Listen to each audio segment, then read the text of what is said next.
Hi, I'm Dan Slone. This is Bits and Pieces coming to you from Dan's Tiki Bar. And this is part two of a two-part series on thinking about cemeteries. Part one ended up kind of being a A and B because it got a little too long. We left off in Ireland, where Martha and I were staying at a castle. One day I wandered off and found this cemetery on the grounds of the castle. It's a pet cemetery. Non-human animals are buried here: ponies, bulls, cows, favorite dogs. And it's interesting that through the course of this pretty old cemetery, you find that people had a lot of the same sentiments toward their animals that they do today. Toward the front, there's a gravestone for a cow, Eugenie, who died in 1967. She had 17 calves and gave over 100,000 gallons of milk.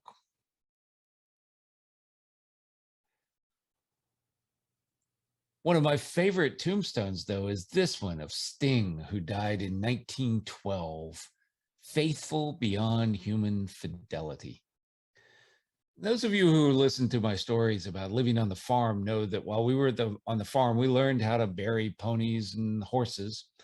When anything died on the farm, we pretty much buried it, but that wasn't always the way things had been handled on the farm. When Martha and I first bought the farm, we were walking in the woods and we found all of these skeletons of cows. And we wondered why. Why were there these skeletons of cows all piled up in the woods?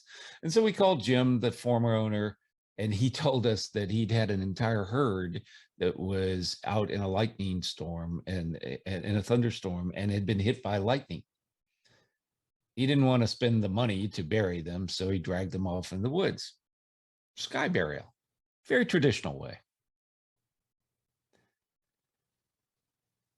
When we moved to the suburbs, so we moved from 40 acres, 43 acres to about a quarter of an acre. And my daughters had gotten to an age where they needed more elaborate funerals for creatures that died.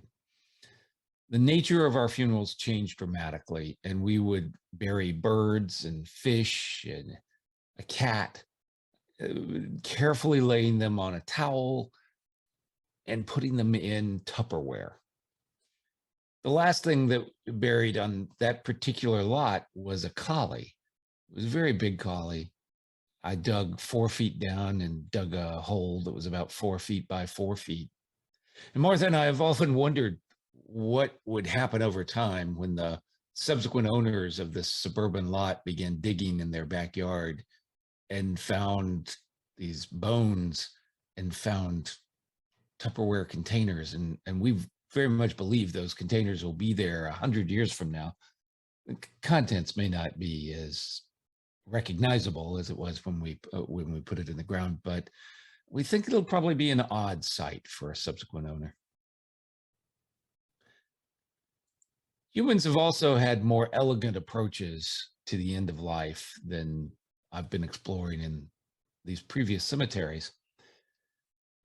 The pyramids of Egypt, the churches of Italy, the Taj Mahal, which the emperor built to house the remains of his favorite wife, as well as his own.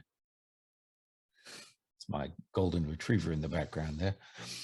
In 2007, the Taj Mahal was declared one of the new 7 wonders of the world. They actually declared an honorable mention as well. So they declared 8 wonders. And amongst the other wonders was the Giza pyramids, which were the burial chambers of royalty.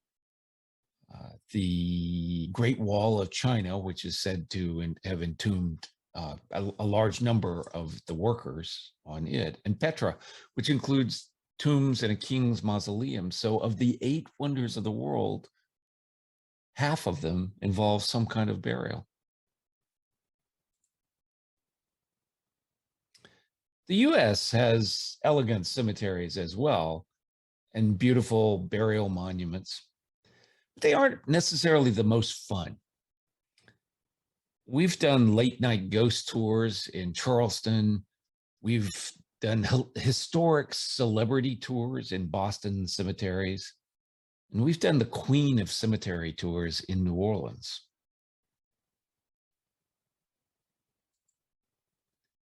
The New Orleans Cemetery embodies the essence of New Orleans, both beautiful and decaying simultaneously. It's made more colorful by being the resting place of voodoo royalty. Crypts in New Orleans are privately owned, and the way I'm told they work is a body's interred, and about a year goes by before they move that off the shelf that it's sitting on, let it fall down with the other bones that are there in the crypt, and can put another body in there. Families have to pay for the maintenance of these crypts year after year. And if a family runs out of money or abandons paying for the crypt or moves away, the crypt can be sold to somebody else. And there's some controversy and sometimes lawsuits that are involved in those sales.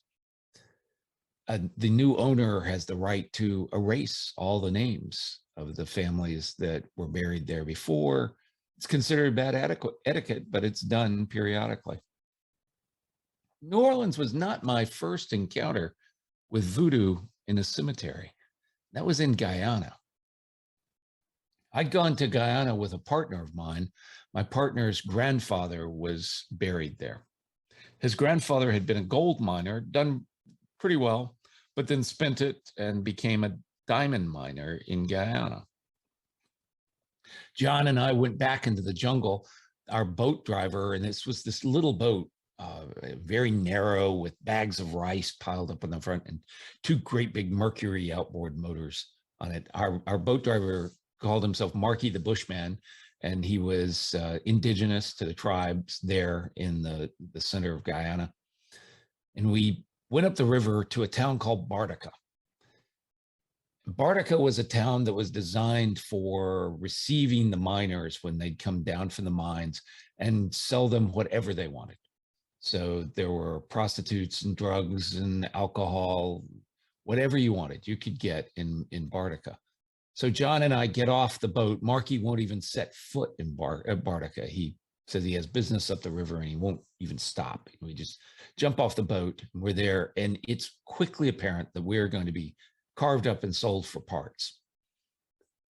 We go over to the police station because John says he thinks that that's where they're most likely to have a ledger of the people who are buried in the local cemetery.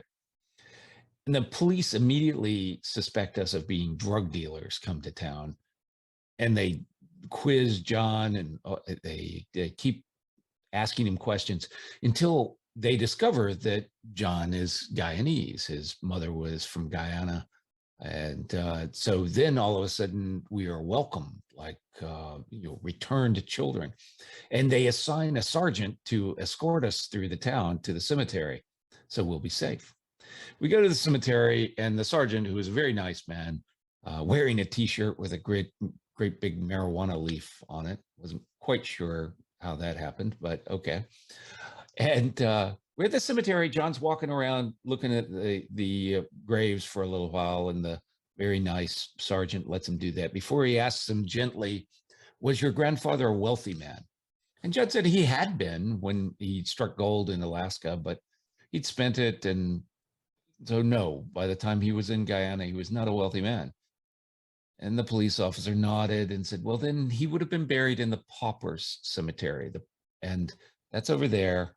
And you only got a wooden cross when you're buried in the paupers cemetery. And that cross would rot within a couple of months here at the edge of the jungle. John goes over to that part of the cemetery to look around, even though he's fairly confident he's not going to find anything. While he's walking over there, I look at this tomb, this above ground tomb that's next to me, and the end of it has been broken open, and there's a shoe, an obviously worn shoe, lying there at the edge of the tomb. And the police sergeant sees me looking at it, and he says, yes, voodoo, they steal the bodies here. We're leaving. John finally gives up, and we're leaving, and the police officer starts telling us how wonderful it would be for us to bring our families back to Bartica and to bring them for 2 weeks of tourist holiday.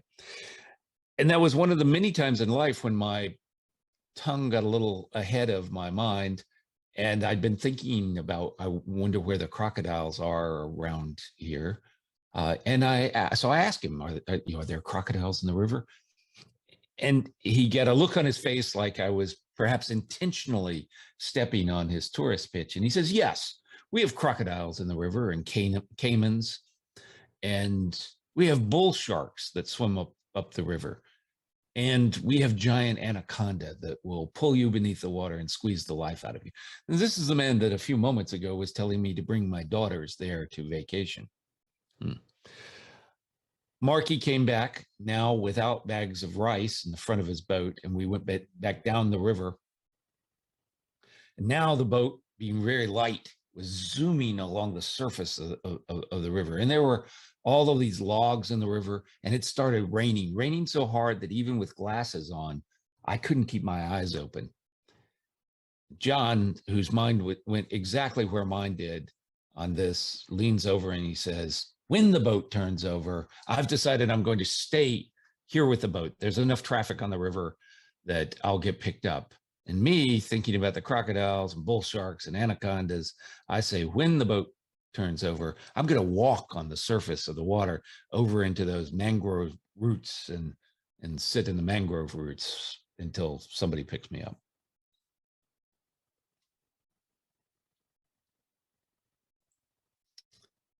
The New Orleans cemetery that we visited was called the St. Louis Cemetery #1. And it has a range of landmarks. It's a beautiful cemetery. There's also a rundown cemetery. One of the newest tombs there is Nicolas Cage's 9-foot-tall pyramid mausoleum, which is the only one like that. There's nothing like that in the cemetery. It's completely out of keeping with the architecture of the surrounding mausoleum. And it had developed a custom of people would kiss it with red lipstick on. And so there are all of these lip prints on it. And you might think that because of that sort of jarring difference from the ones around it and this sort of history with the lip prints, that one might think a little less of Nicolas Cage. But they told us a story, the guide told us a story that actually left me kind of impressed with Nicolas Cage. When they were building the pyramid, his workers, which were independent contractors, so Nicolas Cage wasn't responsible for what they did, his workers damaged a couple of the adjoining tombs that were very poor, run down, barely maintained, but they damaged them. And when they were contacted and asked to fix the damage, they declined. They said no, they denied any responsibility for it. Well, Cage apparently heard about this, found out about it, and he not only had the damage repaired that the workers had caused, but he restored the adjoining tombs so that they were actually very good looking again. And so I thought that was pretty interesting, that Nicolas Cage was a good neighbor before he'd actually moved in. They told us a contrasting story of Peter Fonda, whether apocryphal or not. They when Fonda was there filming scenes in 1969's Easy Rider, and the scenes in the cemetery were of them dropping acid and cavorting with a couple of prostitutes and then kind of freaking out there in the cemetery. And Fonda claims that they actually didn't take any LSD while they were there, but they were alleged to have damaged some of the statues. There's actually a head missing from one of the statues, and there's no actual evidence that they did that. But apparently, whether the damage was their responsibility or not, they certainly damaged the sensibilities of the Catholic Church, which owns that cemetery. And the Catholic Church subsequently banned people from coming into the graveyard without guides. And unless you're buried there, no one can come except your family to visit you there. But the film went on to iconic status, and another story was left behind for a very famous cemetery.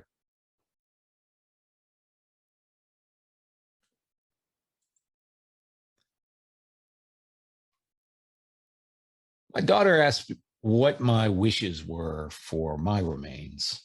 And I told her that I wanted to be cremated and used for kitty litters so that I could be useful one last time.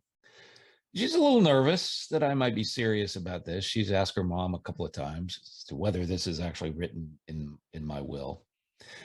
But I think my favorite idea for burial in the US now is to be buried in a sort of organic shroud. And the mushroom thing is a little too creepy for me, where they put mushrooms on you and they eat you as they grow.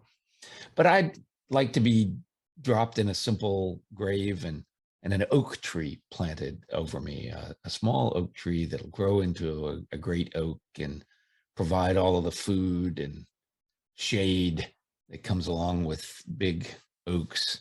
I just think that would be great. And since I believe that it's unlikely that after my daughter's generation, anybody will actually remember me or care anything about coming to see my grave, you can put a little simple brass nameplate on the tree that commemorated that I'm buried there.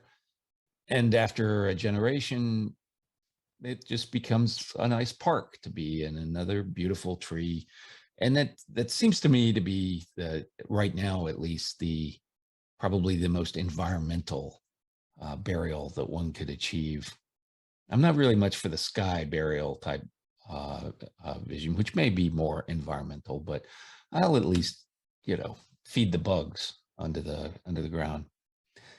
So many cemeteries become sterile places. They're designed for easy mowing. So all of the tombstones are gone. They have these little vases for flowers that can be taken out so they can mow everything.